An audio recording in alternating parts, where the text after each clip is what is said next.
Hi, a day in my life as a student. Welcome to my vlog.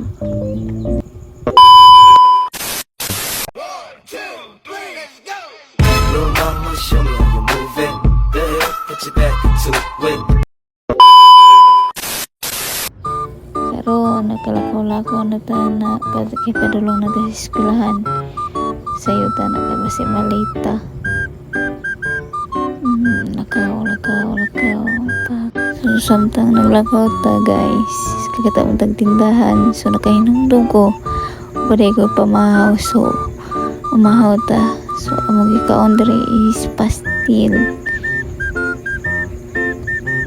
So lami kayo. So nida dyan na ito magkaundaan before itong sulod. Kaya man lang na yung sulod sa itong utok. Ito yung klase na. So sa pagsulod na ito, okay maestra. So pagkaman sa klase guys, uli na ito. Masabaan kayo.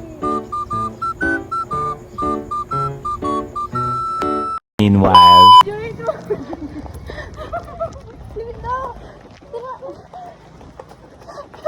Okay, ulan na dyan mi. 12 seconds later. So after lunch guys, so ato na pagtag-eskwelahan na ni. Ito ang mga classmate nagulat. Kuban ako ang isa na ako classmate, sabay mi.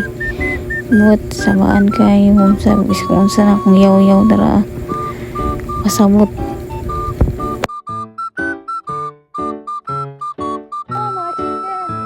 Chickeners.